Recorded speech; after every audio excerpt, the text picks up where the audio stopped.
Hello అండి, welcome back to my channel Sindhuraji 143. అందరూ ఎలా ఉన్నారండి? ఈ రోజు అయితే బిగ్ ఫిష్ కర్రీ అయితే మీకు షేర్ చేస్తున్నాను ఫ్రెండ్స్. నేను చూపించిన విధంగా చేపల పులుసు కనుక చేసుకుంటే చాలా టేస్ట్గా అయితే వస్తుంది. వీడియో అయితే స్కిప్ చేయకుండా ఎండ్ వరకు చూసేయండి. ఇదే ఫస్ట్ టైం నా వీడియో చూస్తున్నట్టయితే ప్లీజ్ అండి నా ఛానల్ని సబ్స్క్రైబ్ చేసుకుని సపోర్ట్ చేయండి ఫ్రెండ్స్. చూసిన ప్రతి ఒక్కరు ఒక లైక్ అయితే ఇవ్వండి ఫ్రెండ్స్.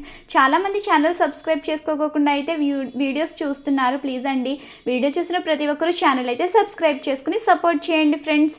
ఇదైతే ఈ చేప పేరైతే రూప్చంద్ అనమాట. ఇది చూడడానికి సందువాలనే ఉంటుంది. ఇది 4 కేజీలు ఉంటుందంట చేప. చాలా పెద్ద చేప అనమాట. చేయడానికి కూడా అవ్వట్లేదు. బయట చేపించుకొస్తే వాళ్ళు చాలా ఈజీగా చేసేస్తారు. మన దగ్గర అంటే పెద్ద పెద్ద కత్తులు ఉండవు కాబట్టి మా దగ్గర లేవు. చేయడానికి కొంచెం కష్టంగానే అయితే ఉంది. ఈ చేప చేస్తున్నప్పటి నుంచి కర్రీ వండే వరకు వీడియో అయితే మీకు షేర్ చేస్తున్నాను. నేచురల్గా చూడడానికి బాగుంటుందని చెప్పి వీడియో అయితే స్కిప్ చేయొద్దు, అందరూ ఎండ్ వరకు చూసేయండి. ఈ చేప పళ్ళు అయితే మనిషిలానే ఉంటాయన్నమాట. మామూలుగా బొచ్చులకి వీటికైతే శంకుల్లో అయితే ఉంటాయి పళ్ళు, కానీ ఈ చేపకైతే పైనే కనిపిస్తాయి అన్నమాట. ఇది బతుకున్నప్పుడు నోట్లో కనుక వేలు పెడితే వేలు కట్ చేసేస్తుందంట, అంత షార్ప్గా ఉంటాయి అన్నమాట పళ్ళు. కర్రీ వండడం చాలా ఈజీ ఫిష్ కర్రీ, కానీ చేప చేయడం అయితే చాలా కష్టం అనమాట. అందులోకి ఇది చాలా పెద్ద చేప కాబట్టి కొంచెం టైం అయితే పట్టింది. ఈ చేప పులుసు చాలా చిన్నగా ఉంటుంది. అందుకని చెప్పి గరికురాడుకేసి బాగా రుద్దాలన్నమాట. చేపని రుద్దినప్పుడు పులుసు అంతా వచ్చేస్తుంది. ఇంకా చిన్న పులుసు ఏమైనా ఉంటే స్పూన్తో కూడా తీసేసుకుంటే చాలా చిన్నగా ఉంటుంది, మొత్తం వచ్చేస్తాయి అన్నమాట.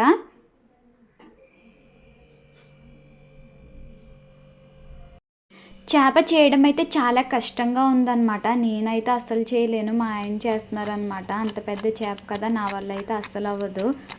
మా ఆయన అయితే చాలా ఓపికగా చేశారు. కనీసం గంట అయినా పట్టుంటుంది అనమాట చేప చేసి కడిగి మొత్తం క్లీన్ చేయడానికి. ఈ చేప ముక్కలు కోయడానికి కూడా చాలా కష్టమైందనమాట. చాకుతో అస్సలు తెగలేదు, పెద్ద చేప కదా, ముళ్ళు దగ్గర అయితే అస్సలు తెగలేదనమాట. మళ్ళీ కత్తిపీటతో కోసిన తర్వాత ఎప్పటికో అయితే కట్ చేశారు. చాలాసేపు అయితే కష్టపడ్డారనమాట చేప చేయడానికి, పీసులు కట్ చేయడానికి.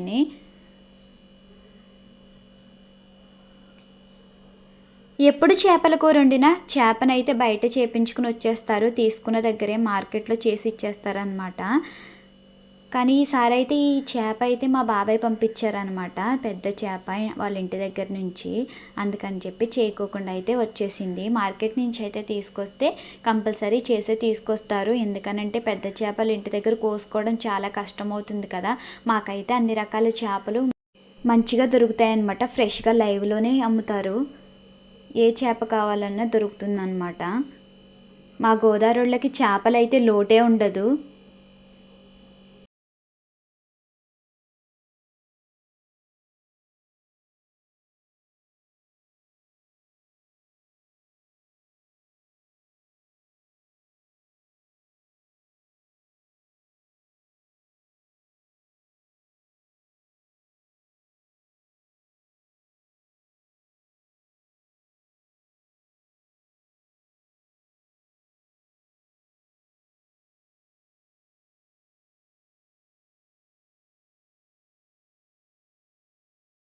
మొత్తానికి ఇలా కట్ చేశారనమాట.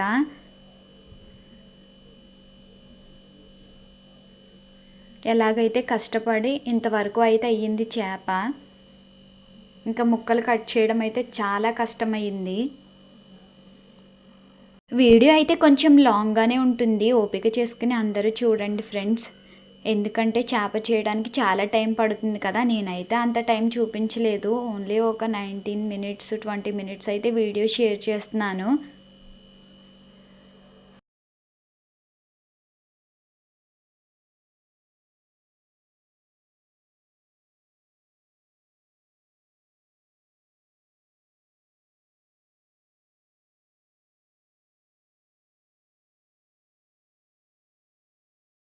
చాలా కష్టపడి చేపనైతే 2 ముక్కలుగా కట్ చేశారు.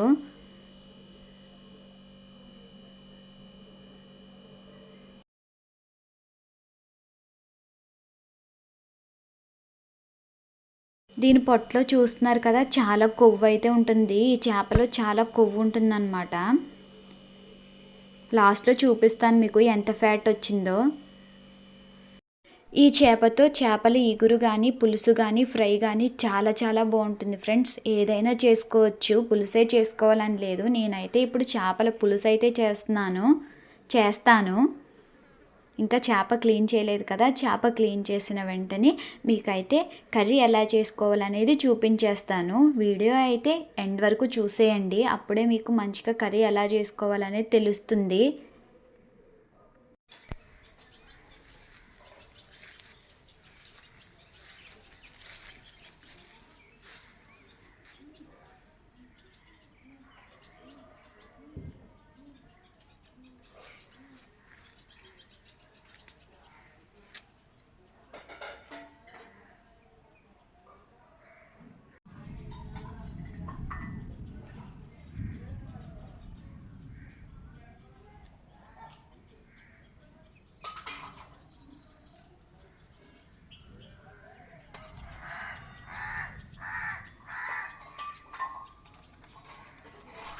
చేప అయితే 2 ముక్కలు కట్ చేసి దాని నుంచి తలను కూడా కట్ చేసేసారనమాట. చూస్తున్నారు కదా, చాలా ఫ్యాట్ ఉంటుందని చెప్పాను కదా, అదంతా కొవ్వేనమాట. ఈ చేపలో కొవ్వు చాలా ఎక్కువగా ఉంటుందన్నమాట.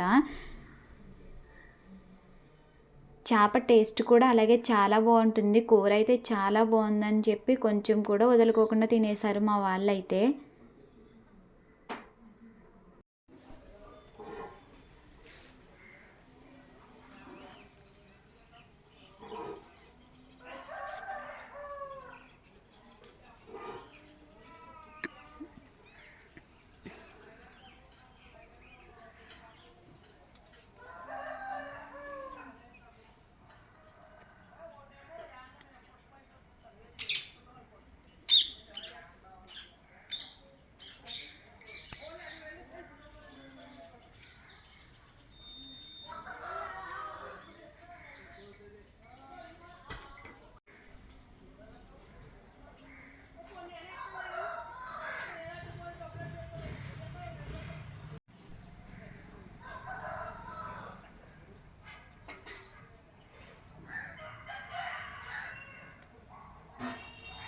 చెప్పాను కదా, చాకుకైతే అస్సలు తెగలేదన్నమాట.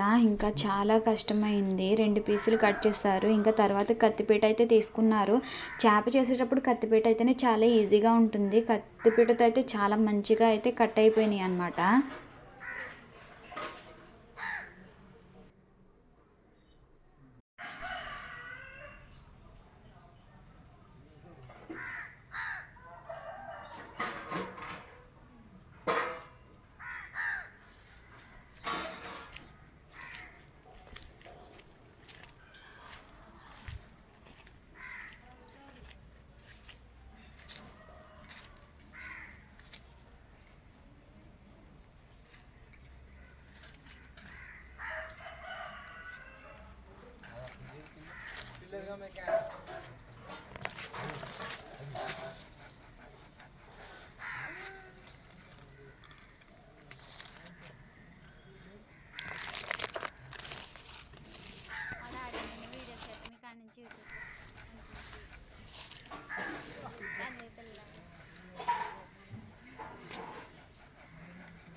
ఏ చేప చేసినా చాలు, పిల్లికి ఎలా తెలుస్తుందో తెలియదు కానీ ముందే వచ్చేస్తాయి అన్నమాట. స్మెల్ పసిగట్టి చూడండి ఎలా నిక్కి నిక్కి చూస్తుందో చేప చేస్తుంటే.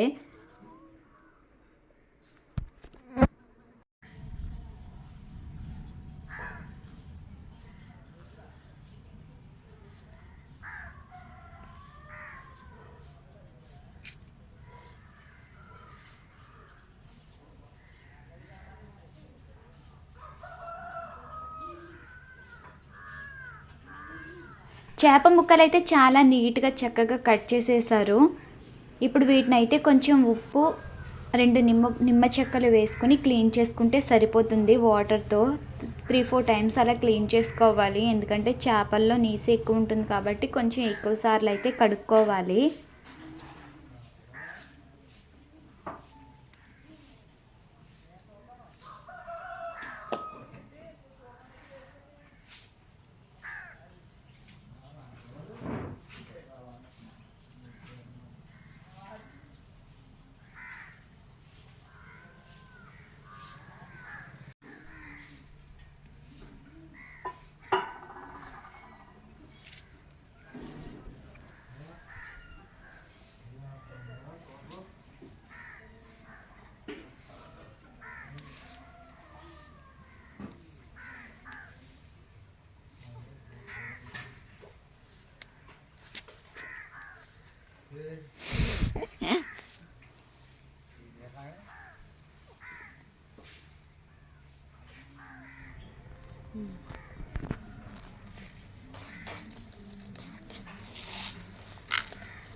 చేప ముక్కలు అయితే చూస్తున్నారు కదా, అలా శుభ్రంగా అయితే క్లీన్ చేసేసుకున్నాను.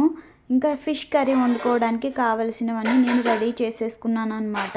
కొన్ని పచ్చిమిరపకాయలు, చింతపండు, ఉల్లిపాయ లైట్గా అయితే మిక్సీ పట్టాను అనమాట. కచ్చాపిచ్చా పేస్ట్ అయితే చేసుకోవాలి. ఇంకా కరివేపాకు కంపల్సరీ వేసుకోవాలన్నమాట. చేపల కూరలో కొంచెం ఇలా రౌండ్గా ఉండే ఖాళీగా ఉండే కడాయి అయితే తీసుకోవాలన్నమాట. నేను ఖాళీగా ఉండే గిన్నె అయితే తీసుకున్నాను. దానిలో నేను ముందుగా మిక్సీ పట్టుకున్న ఉల్లిపాయ అయితే వేస్తున్నాను అనమాట. నేను 4 పెద్ద ఉల్లిపాయలు అయితే తీసుకున్నాను అనమాట. కొంచెం గ్రేవీ రావాలి కాబట్టి.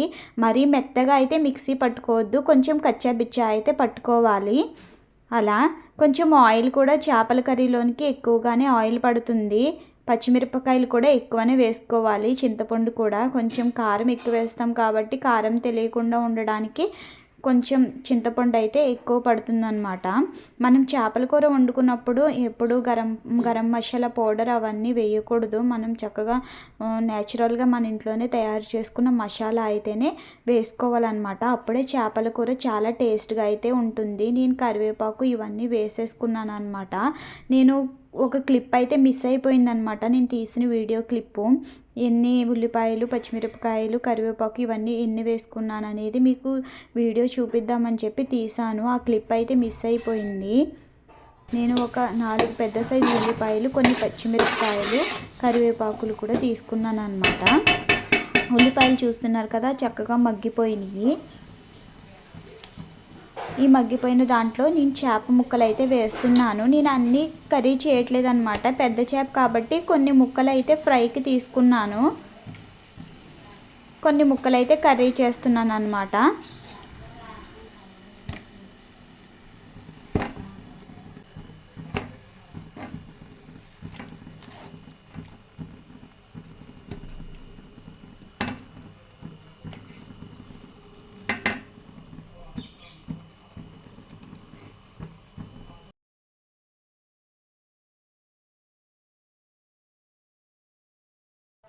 ఈ చేపలో కొవ్వు ఎక్కువ ఉంటుందని చెప్పాను కదా, అదే ఫైనల్గా పైన వేస్తాను అనమాట కొవ్వు. కొంచెం దీంట్లో పసుపు అయితే వేసుకున్నాను. పసుపు ఎక్కువ వేసుకోకండి, లైట్గా వేసుకుంటే సరిపోతుంది. ఎందుకంటే చేపల కూర కలర్ఫుల్గా కనిపించాలి కదా, మళ్ళీ కలర్ఫుల్గా కనిపించదు, పసుపుగా ఉంటుందన్నమాట. కారం అయితే కొంచెం ఎక్కువనే పడుతుంది.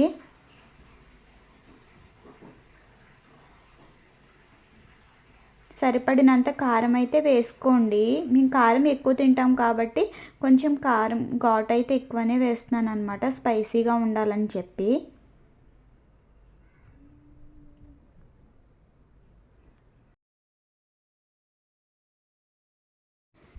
చేపల కర్రీ చేసేటప్పుడు ముక్కలను అయితే తిప్పకూడదు అనమాట, గరిటెతో తిప్పితే ముక్కలు అయితే ఇరిగిపోతాయి. ఎలా ఉన్నాయో అలా ఉంచి ఉడికించేయాలి.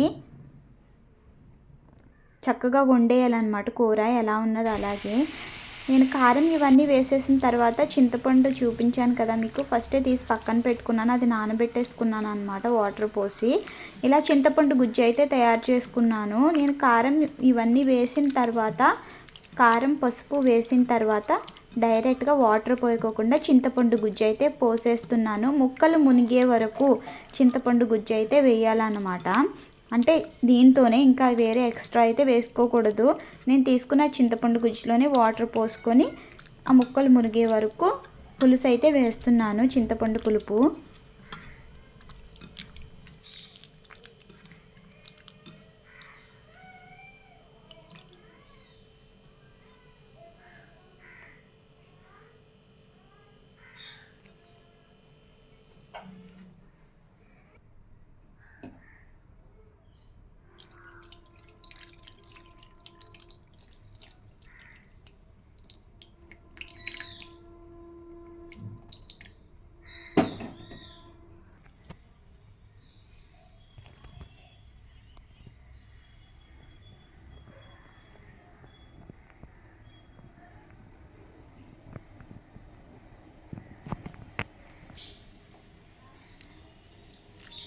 రుచికి సరిపడా క్లిస్టర్ సాల్ట్ అయితే వేస్తున్నాను అనమాట. ఉప్పు కళ్ళు అయితే వేసుకోండి, సాల్ట్ కంటే ఉప్పు కళ్ళు వేసుకుంటే టేస్ట్గా ఉంటుందన్నమాట. నేను ఈలోపు మసాలా అయితే ప్రిపేర్ చేసుకుంటున్నాను. మసాలా ప్రిపేర్ చేసుకోవడానికి జీలకర్ర, వెల్లుల్లిపాయ, లవంగ మొగ్గలు, దాల్చిన చెక్క, లాలిక్కాయలు అయితే తీసుకొని అలా మిక్సీ పట్టేసుకున్నాను అనమాట. సందికాయలు ఉంటే మీకు సందికాయలు చక్కగా రుబ్బుకోండి, చాలా మంచిగా వస్తుందన్నమాట టేస్ట్ కర్రీది. ఒక చిన్న స్పూన్లో కొంచెం అల్లం వెల్లుల్లి పేస్ట్ అయితే వేసుకున్నాను. పెద్ద చేప కాబట్టి ఇది ముక్కలు అయితే విడిపోదు, అందుకని చెప్పి లైట్గా కొంచెం అల్లం వెల్లుల్లి పేస్ట్ అయితే వేసాను. మసాలా పట్టుకుని పక్కనైతే పెట్టేసుకున్నాను. కూర కొంచెం ఎగిరిన తర్వాత ఆ మసాలా అయితే అందులో వేసేసుకుంటే సరిపోతుందన్నమాట. చూస్తున్నారు కదా చక్కగా అయితే కూర ఎంత కలర్ఫుల్గా అయితే కనిపిస్తుందో.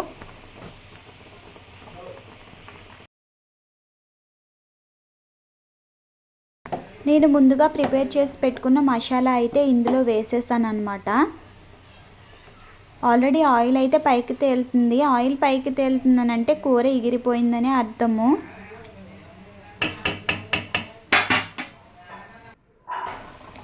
చూస్తున్నారు కదా గుమగుమలాడే ఫిష్ కర్రీ అయితే రెడీ అయిపోయింది. చాలా చాలా టేస్ట్గా ఉంటుంది ఫ్రెండ్స్ ఈ కర్రీ. చూస్తుంటేనే నోరూరిపోతుంది కదా. చేపల పులుసు అంటే ఎంతమందికి ఇష్టమో కామెంట్ చేయండి. ఇంకా ఫైనల్గా కొత్తిమీర అయితే వేసుకుంటున్నాను. కంపల్సరీ చేప కూరలో ఇందులో వేసినా వేయకపోయినా చేపల కూరలో మాత్రం కొత్తిమీర కంపల్సరీ వేసుకోండి. చాలా బాగా మంచి స్మెల్, మంచి టేస్ట్ అయితే వస్తుందన్నమాట. కొత్తిమీర వేసిన వెంటనే చేపల కూరలో వచ్చే అరోమా చాలా బాగుంటుంది. కర్రీ అయితే ఉడికిపోయింది ఫ్రెండ్స్. మీరు కూడా ఇలా ట్రై చేసి ఎలా వచ్చిందో తప్పకుండా కామెంట్ చేయండి. నా ఛానల్ని సబ్స్క్రైబ్ చేసుకుని సపోర్ట్ చేయండి friends.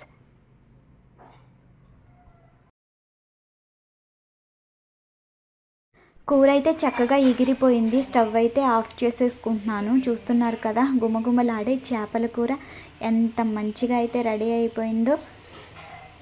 That's all for the video guys. Please like, share and subscribe my channel.